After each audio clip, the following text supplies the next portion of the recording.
Hello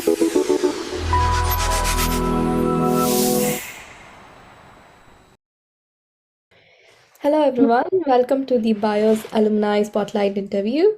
I'm Deekshana Shankar and I'm a first year biotechnology student.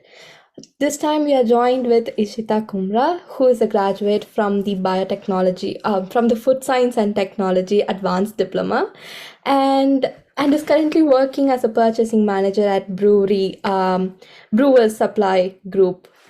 Thank you so much for joining with us today. Oh, it's a pleasure. Thank you so much for the warm introduction. Thank you.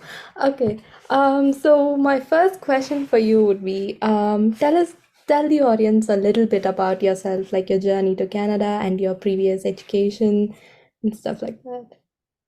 So I moved to Canada in, I think, December 2018. That's 5 years ago. Mhm. And and I came to Canada as a student for food science technology. My intake was when January 2019 intake, and I was supposed to be a co-op student, but I didn't take co-op. I changed my mind. So yeah, I did a year and a half of my course, started in 2019, graduated just at the beginning of COVID. Okay. And yeah, that's pretty much what it is. And yeah, I graduated in May 2020, and I started working at Brewers Supply Group, BSG, in August of 2020. And I've been here ever since. So 3 years and counting. Wow, that is great. And like, could you tell us about the nature of your current job as a purchasing manager? Yes. So it's it's very different from what I went to school for. I'm currently working in supply chain, and I did not go to school for supply chain. I started off as a production associate. So I was working in the production unit of the Mhm. company in Guelph, based in Guelph. And I was doing QA, QC, and I was production lead. So I was taking care of entire production. So basically what Brew Supply Group does, it's a one-stop shop for breweries and for ready-to-can drinks. So it's in the meaning of how it's a one-stop shop is that it's got beer ingredients, it's got shrink labels, and it's got aluminum cans. So for example, Mhm. this Okay. so like this can, and then what goes on the top of the can, the Mhm. lid. It's so a brewer can actually walk into the company and shop everything he needs to create his beer, except just can it. That's all they Okay. have to do. So they can get barley, they can get any kind of ingredients that they want, flavoring agents and anything. So at first I was doing QA for all of these ingredients. I was also working on the canning line, and I got my first forklift license Okay. to operate in the warehouse. So I was working in the warehouse, and that's how I started. So I worked there for a year and a half, and I was the QA lead. And then for some reason, the commercial side of the Mhm. company, because I was working on so many projects and I was working on so many efficiency projects, they wanted to poach me, even though I didn't really have any background Mhm. as Okay. as a purchaser or as in supply chain. Mhm. So they basically poached me because of my knowledge about all of these products, because of my background as a food science tech, Mhm. and yeah, just because I picked things up. So Okay. yeah, they got me to the commercial side of things, and I went from working in a warehouse Monday to Friday, 7 to 3 shifts, to Mhm. working in an office at a desk job, 9 to 5, Monday to Fridays. And yeah, that's what I'm doing right now. Wow, that is great. And like, I understand that the purchasing, managing side of your job is vastly different from what you did at Centennial, right? So, what do you think are some of the transferable skills that you gained at Centennial as a food tech major and you applied it in the purchasing side? So, as a food tech major, what and also as a biotech major, what you really learn from Centennial is being on your toes, Mm-hmm. working for 3 hours straight, because that's how long your labs are, Yeah. having all that concentration and making sure you're bringing results, right? Because you've Yeah. only got 3 hours to get all of your things done. So that is, people don't think it's a transferable skill, but it is. So Mm-hmm. Okay. concentration, um, teamwork. Teamwork plays a huge role, because in your courses and our courses, we're constantly being divided into groups, Yeah. and we're doing these group discussions, we're Yeah. collaborating. So that's another skill that you learn there. All these skills that you don't really actively think that you're gaining, but this is what you're gaining out of it. You're gaining confidence when you're giving presentations. You're gaining, you know how to chase your target, because in 3 hours you're starting an experiment and you're ending it with results. Yeah. Yeah. Yeah. That's So these are all the transferable skills that even if you don't try to grab on, you will grab on. Yeah. And from your quality assurance, the QA position, like what do you think set you apart? Like you told me about you had the product knowledge and all of that. Mhm. But how was it, how did you adapt to the purchasing managing after that? I think it's solely and solely my dedication, my hunger to do, wanting to do something more and more and more, Yeah. and because my hunger for learning never stopped. It's Mm-hmm. only and only because of that I transitioned from a QA personnel to a manager personnel. Mm-hmm. I would have been happier in QA, and that would have been my field, that would have stayed my field. Yeah. But ever since COVID hit, this is my advice to every student right now. And this is what advice I've been giving to everybody else, that ever since COVID hit, you take what you get. You you don't have the luxury of being picky. Yeah. Don't be, if Mm-hmm. you see that you're in so I was in QA, but I saw that my growth was stunted. I knew that I couldn't really grow in here.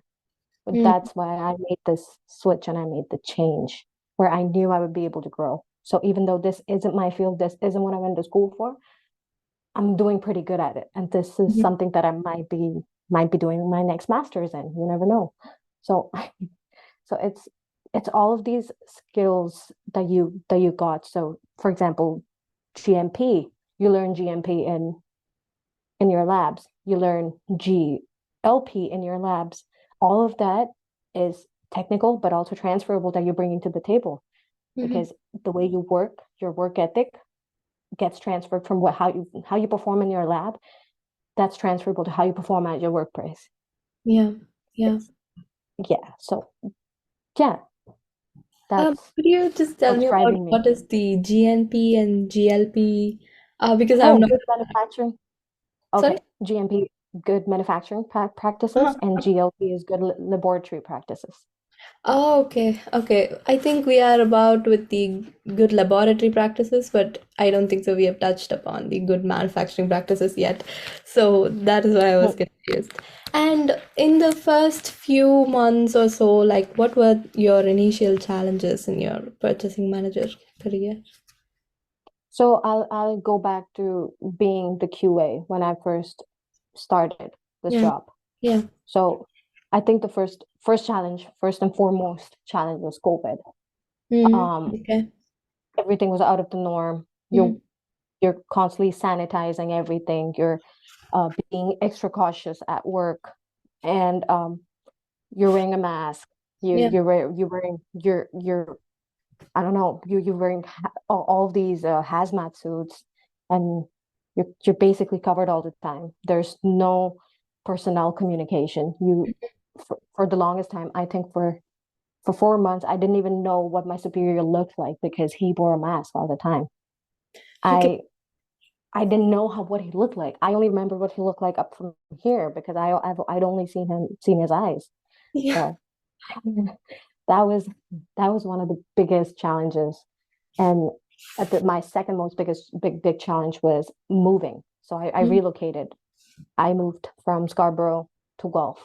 okay. I packed all my stuff. I packed my world of 2 years, and then I moved to Guelph. Mm-hmm. That was the first challenge, because like I said, you can't be picky. You Yeah. take what you get. Yeah. There's at a time where everybody's getting laid off, when the recession is about to hit. you're getting offered a job. Yeah. Yeah. You take it, bolt, you make that first move. Mm-hmm. Moving. I didn't know anybody here. I had no friends. Mm-hmm. I had basically the only friends that I made are the friends that I made at work. Okay. So those were my initial challenges. And then I settled in. And now that I'm into it 3 years, my job every day it's completely different. It's new. It's not monotonous because supply chain, it's like putting out fires every day. There's a fire somewhere, there's a fire somewhere. Someone's like, oh, we were out of stock. Oh, that's a fire. Okay. So the purchasing manager is taking care of that. Mm-hmm. Uh, Proactive on the spot decision making.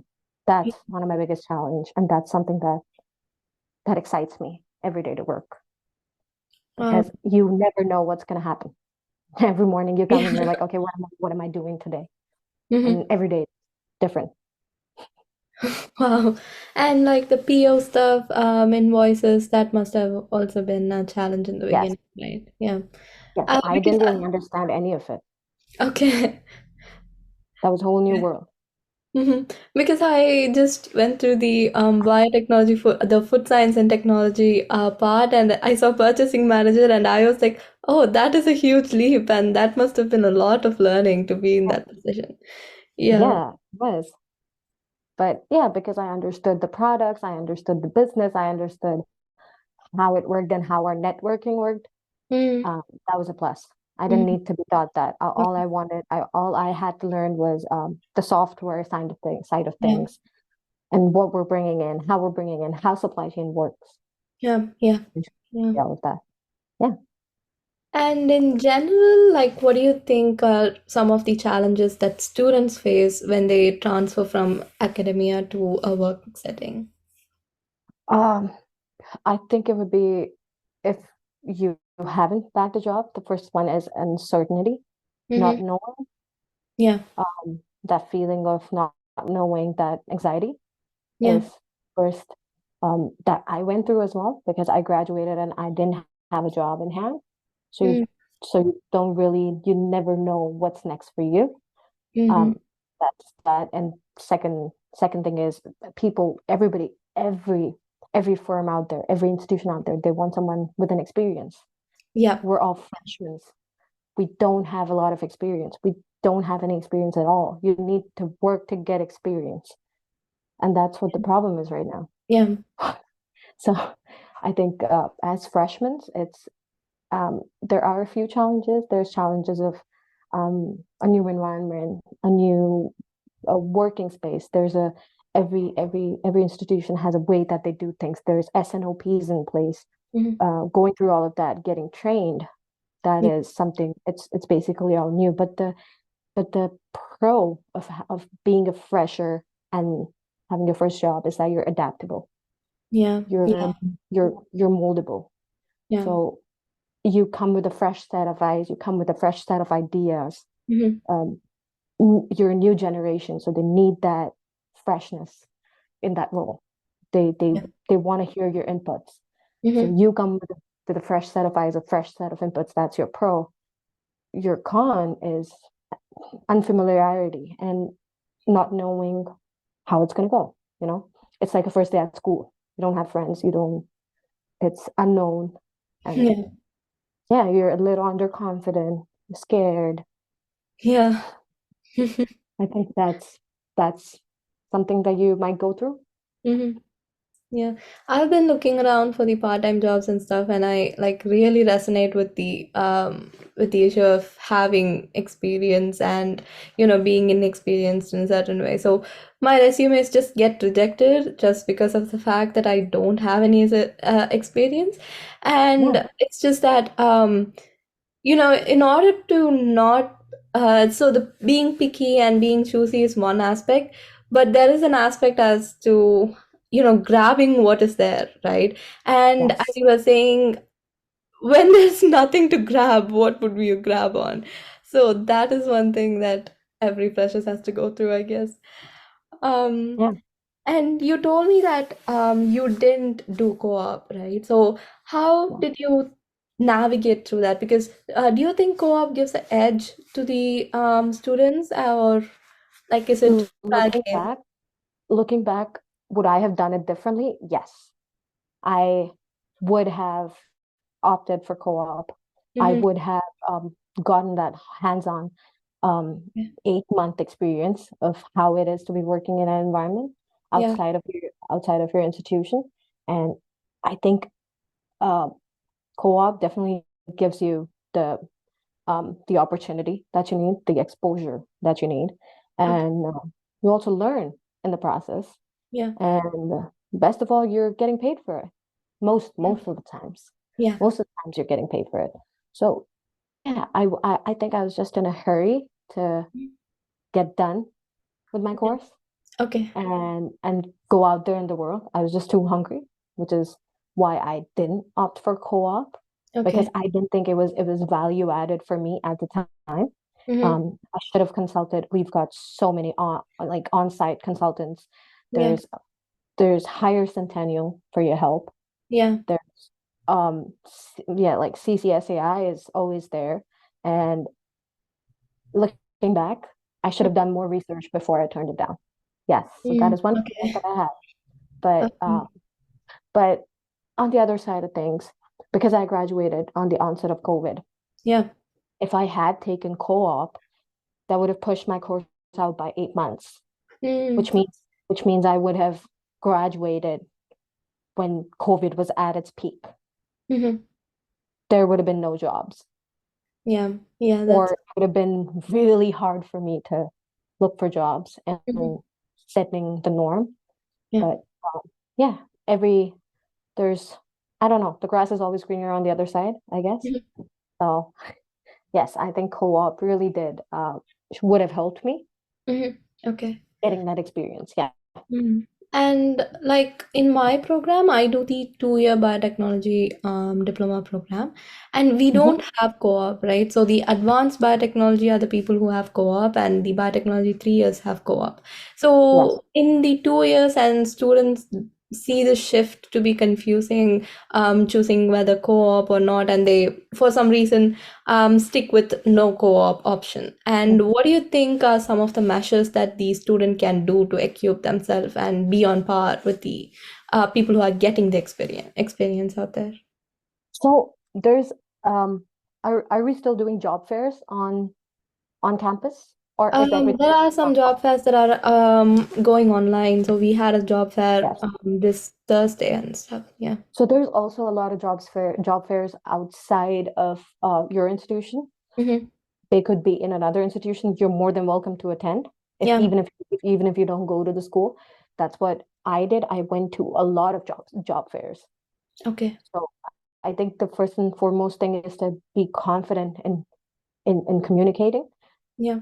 and you need to be confident in order to show what you are. So if you're even if you've got a 4 point GPA, Mm-hmm. you're ace in classes, you're doing good in your practicals, but you can't talk about it and you can't get it out there, you can't sell yourself out there, it's of no use. Mm-hmm. You Okay. do, yeah. So I think people that don't take co-op need to really grab every opportunity that they get, that is in the Mm-hmm. form of job fairs, in the form of consulting, hire Centennial. Hire Centennial helped me a lot, especially with my resume. Mm-hmm. And sometimes there's opportunities being networking. Create your LinkedIn, get yourself out there. Try and get in touch with all of your professors on LinkedIn, because most of the times they'll have leads for you because they've been in the industry for 20, 30 years. Yeah. So they have so much insight, and they have so many contacts. Make your contacts, build your network, use resources Yeah. in at school. Mm-hmm. There's so many counselors that you can consult. There's seniors, alumni. Get in touch with people. Don't limit yourself. Mm-hmm. Just let yourself flow. Yeah. And about the resume part, like, what do you think you could add in the resume as a entry level position for an entry level position, and had no previous experience in this field? So as a food science graduate, I did a couple certificates in between the time when I graduated and I didn't get a job. So I spent my free time doing online certificates. Like I got HACCP certified. I think I got I got a food handler certificate, and Mm-hmm. then I got a GLP, good laboratory practice certificate. I think for biotech, you could get one of the things common between lab technician, biotech, and food science is chemical handling. So you Okay. need to, yeah, like get all these on-hand training and certifications. There, you can find thousands of them online. Yeah. Google's doing so many. Most of them are free. Mm-hmm. Okay. They don't cost anything. So doing these, finding seminars that you can attend, get Okay. all that hands-on experience, whatever you can show on your resume that you're Mm-hmm. knowledgeable. Because where you lack in experience, you make up for in knowledge. Yeah. Okay. Okay. That Yeah. is really good. Wow, that line is really good. Okay.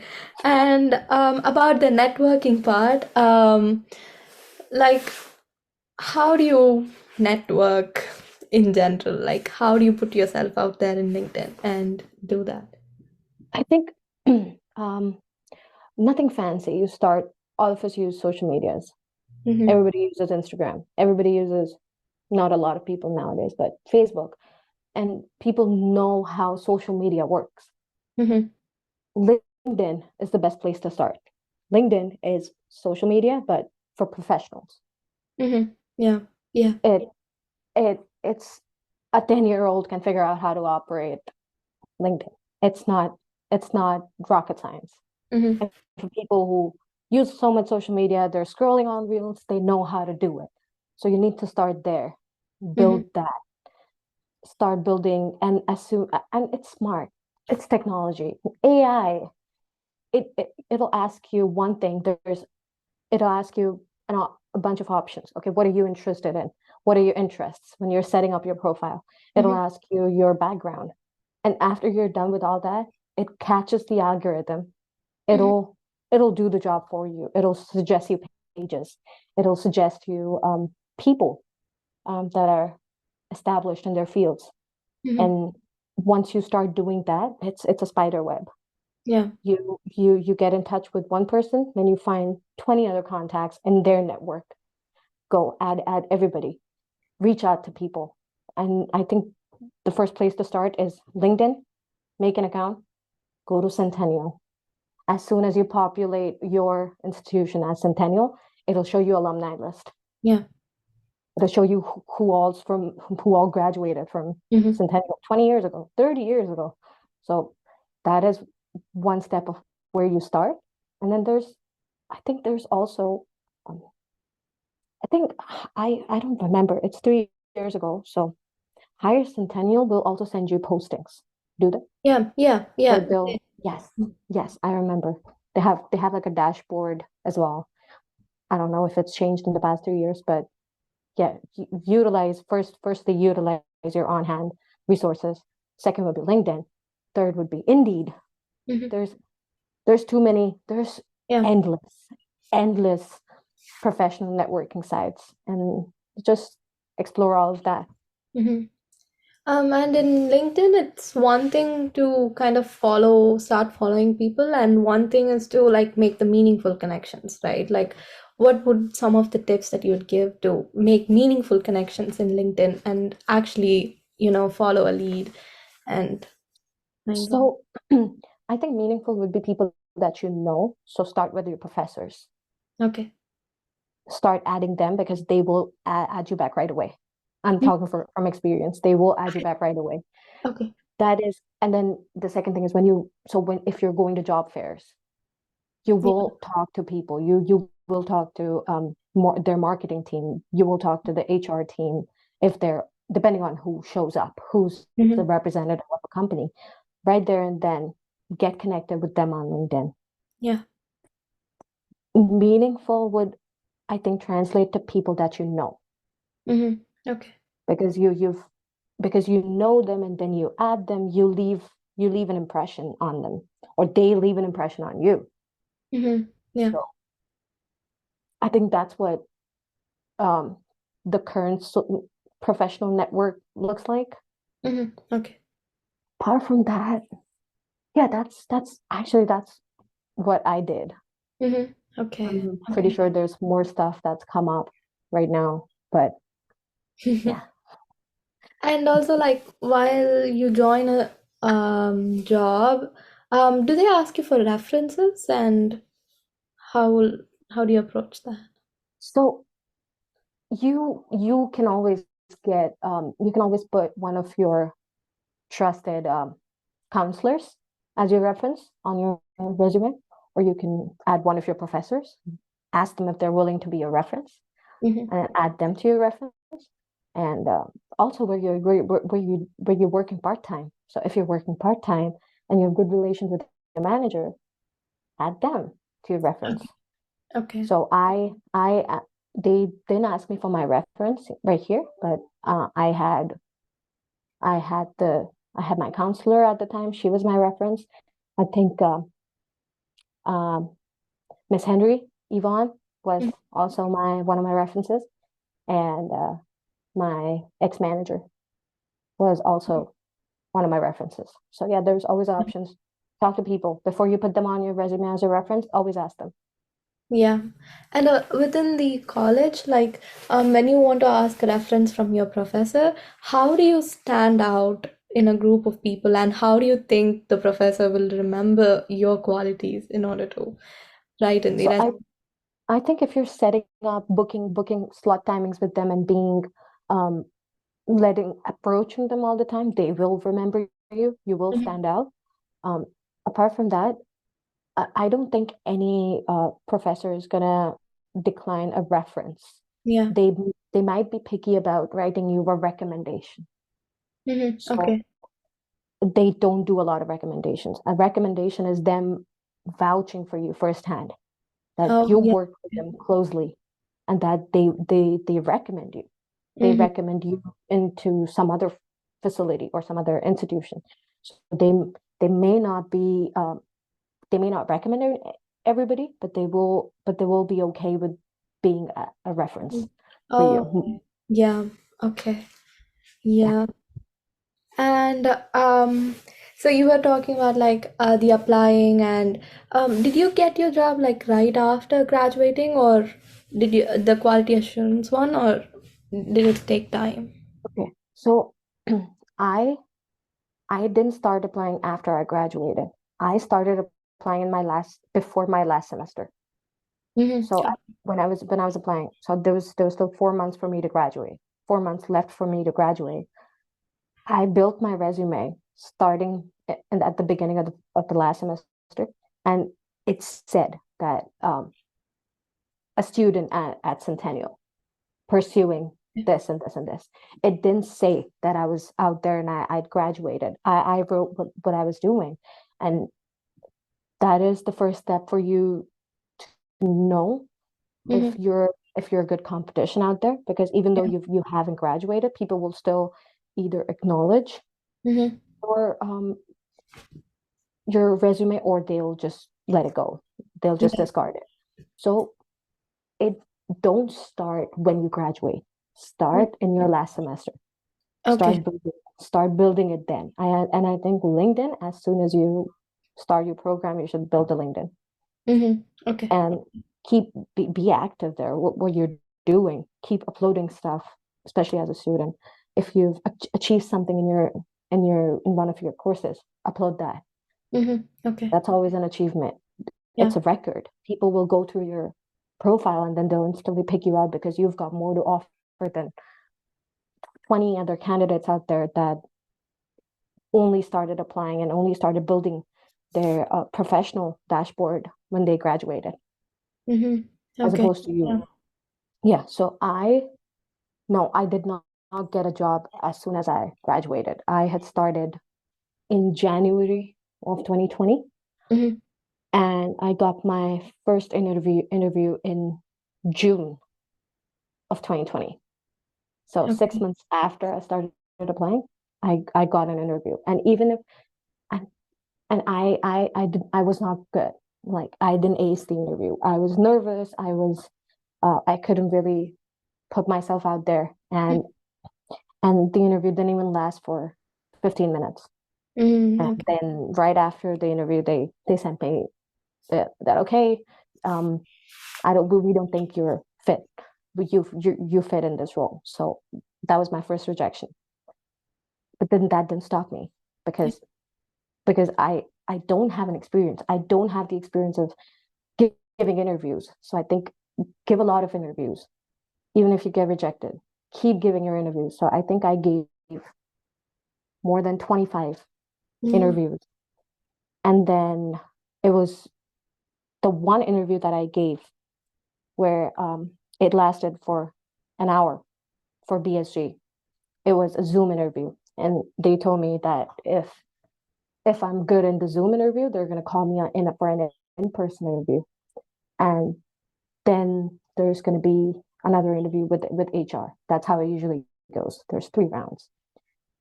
For this role, for my QA role, I got an interview call in July, and first interview.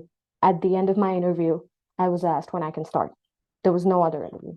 One wow. one interview, and because I wouldn't say I aced it, but Mm, because they liked me. Also, what was really funny was that when I graduated, I was still working at part-time at Wendy's. So mhm. I used to work at Wendy's. And this interview, it overlapped with my shift at Wendy's. Oh, wow. So I couldn't get out of my shift because it was mid-COVID. They couldn't find someone else. They asked me to come in or just go. And I couldn't let that job go, right? So I asked them for an hour. I said, okay, I'll come to work and I'll give my interview at work. So it's a Zoom interview. I'm in my Wendy's t-shirt.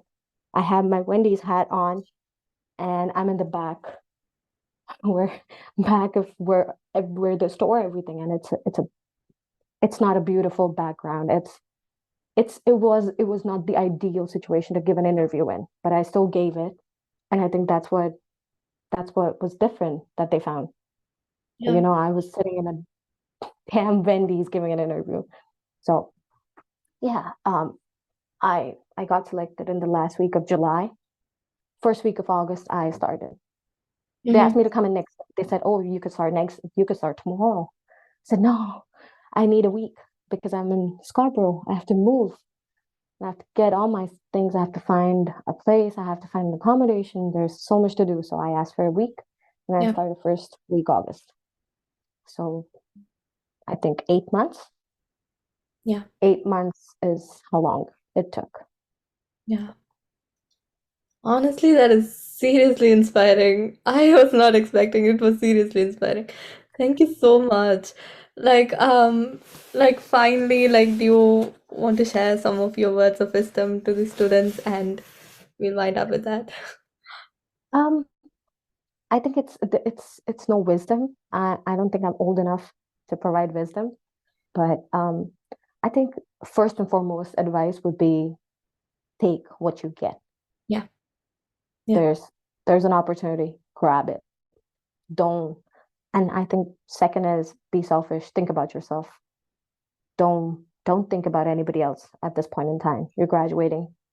Nobody else is gonna help you in this world. You're Mm. by yourself. You're on your own, and just fend for yourself. Thirdly, make use of your resources. Like you're paying a fee, you're paying a hefty fee as an international student, you're paying 3 times the money domestic students pay. Make use of whatever resources you have at Yeah. Centennial. Counselors, we don't really approach them. Go to them 3 times a week. That's what they're there for, and they're more than willing to help you. Yeah. My higher Centennial counselor looked at my resume, like she would have me change it every 3 days. She'd be Okay. like, no, this doesn't look good. Take it off. Do this. Your resume is how you present yourself. So Yeah. make sure you're having it laid out the way you. So if you were someone else and you look at your resume, you want to think about the hiring person's perspective. be like, okay, what do I want to see on someone's resume? That's what you put on there. Yeah. Sell yourself. Just let yourself out there. Network, network, network. That's networking is how it's basically how the world is surviving right now. Everything's digital. Yeah. Go digital. Go all out. Yeah. Spend less time, maybe less hour on Instagram and an hour more on LinkedIn. You'll thank me tomorrow. And yeah, and I think just you'll be fine. Just have faith. Yeah. Don't get too anxious. It's okay. It's fine. Yeah. How do you feel? You'll be fine. Just believe in yourself. It might take time. It might take less than 8 months. It might take more than a year, but you'll eventually get there. Yeah. Thank you so much. Actually, it was really inspiring. Thank you so much for joining us Oh, today. no, absolutely no problem.